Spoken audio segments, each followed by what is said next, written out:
It's 1973. Hold on. I've grown since then. Didn't do this before. Now, that's better. It's 1973 and I'm 8 years old. I'm standing at the edge of the Atlantic Ocean in Fort Lauderdale, Florida, holding my mom's hand, looking out at that beautiful blue sea as if it were my destiny.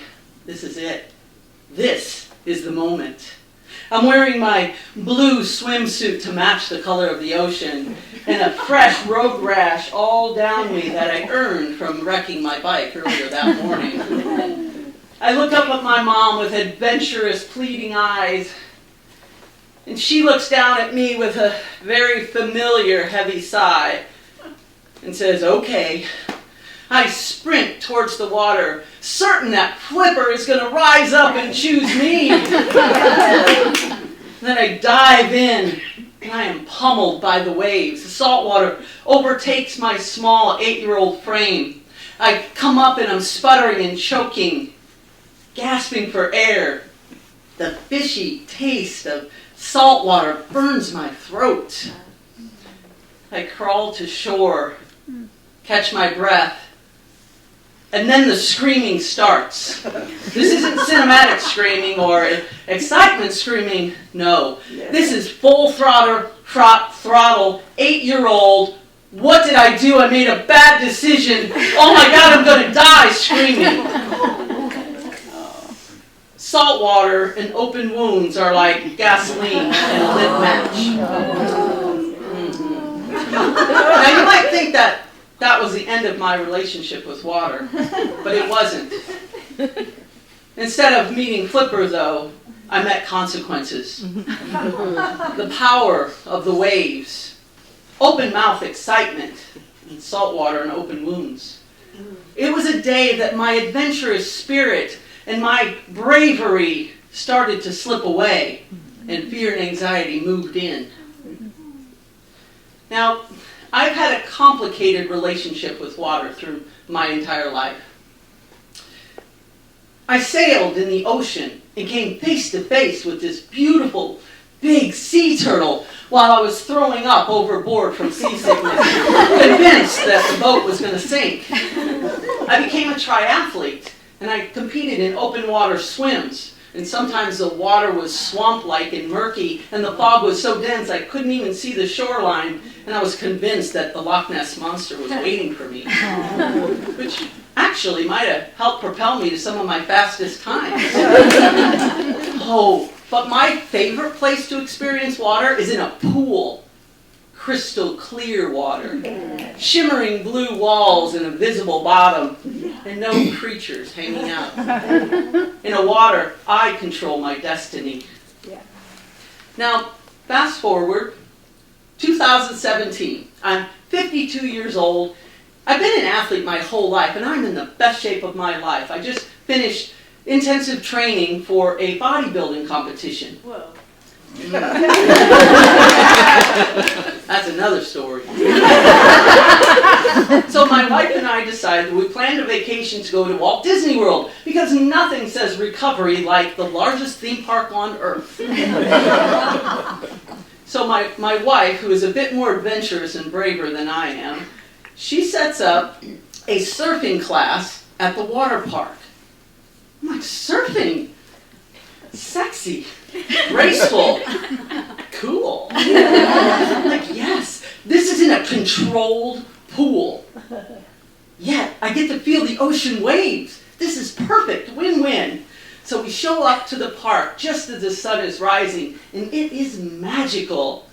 The instructor and her 2 assistants meet us at the front gate and take us back to the water pool.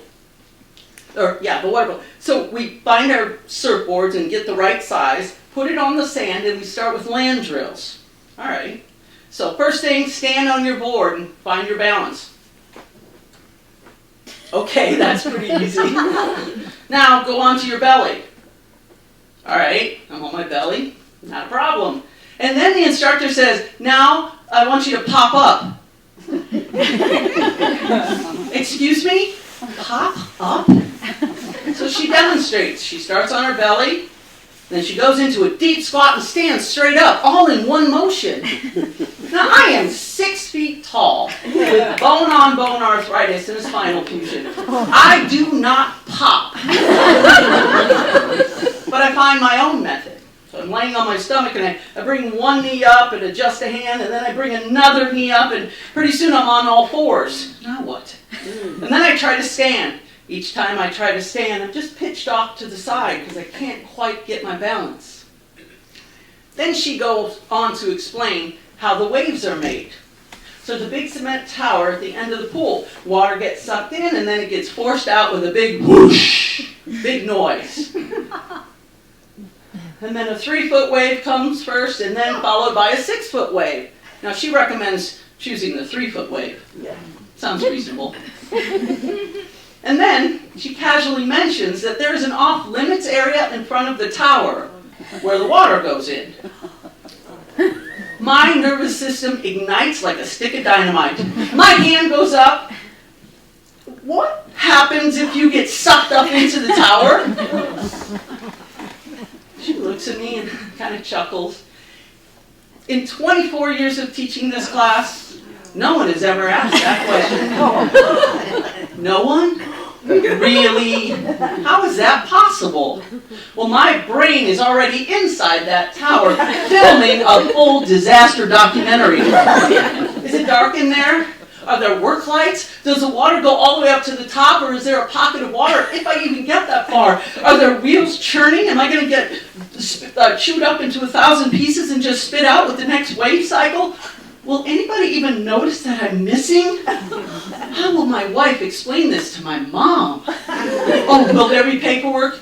My wife hates paperwork. The questions come faster than I can breathe. This is what anxiety looks like for me. It doesn't whisper. It is loud and it is vivid. Then the instructor says, now, as long as you stay where I tell you to, you should be fine. Well, hell, that's comforting. So I take that information and we get into the water. We get situated and I'm in line. On my belly, here comes a 3-foot wave. All right, I'm ready. So I try to pop. I do not pop. I don't even stand. I am just pitched off to the side. So I go around and I catch another wave. And I go around, and I try again and again. And still, I can't stand. I watch everybody else, and they seem to be much more successful than me. What is the matter with you? Why can't you do this? You're an athlete. Come on, get it together. You're just not enough again. All right, I'm going to try it again. Nothing. I cannot stand. So finally I say to the assistant, you know, I'm really good just staying on my belly. This could be fun. I'll just ride the waves on my belly. I'm good. It's like, no, this is surf class. You got to get up, dude. Fine. I can do this. So I get back in line, but this time, I'm like, you know what? Go big or go home. So I let that 3-foot wave just pass on by. And I see that 6-foot wave rise behind me. I need this. So I'm ready, and I put everything I have into standing up, and I am launched off to the side, and I slam hard onto the water, rattling every joint that I worked so hard to strengthen. I make it to the shore. I feel broken, both physically and emotionally. The water won again. I failed again. So I take my time because all eyes are on the surfers in the water. Nobody even notices. Catch my breath and I walk around and I grab my camera and I go to find my wife. Just in time to watch her catch her first wave. I was so excited for her. Maybe just a little jealous too. You know, I think about that 8-year-old kid who sprinted towards the ocean as if it was going to choose her. And for most of my life, that's how I approached the world. Run at it, prove yourself, go harder, faster, stronger, just to measure up. Act like you're braver than you actually are. Do anything just to mask the anxiety that just always lives right below the surface.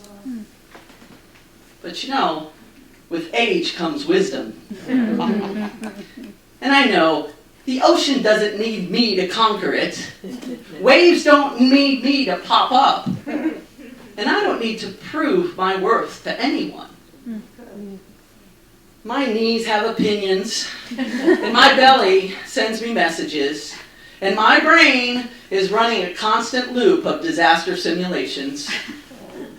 But you know what? Strength isn't about popping up. It's about showing up. It's about knowing when to stand on the edge and feel the breeze and trust that not diving in is also an option.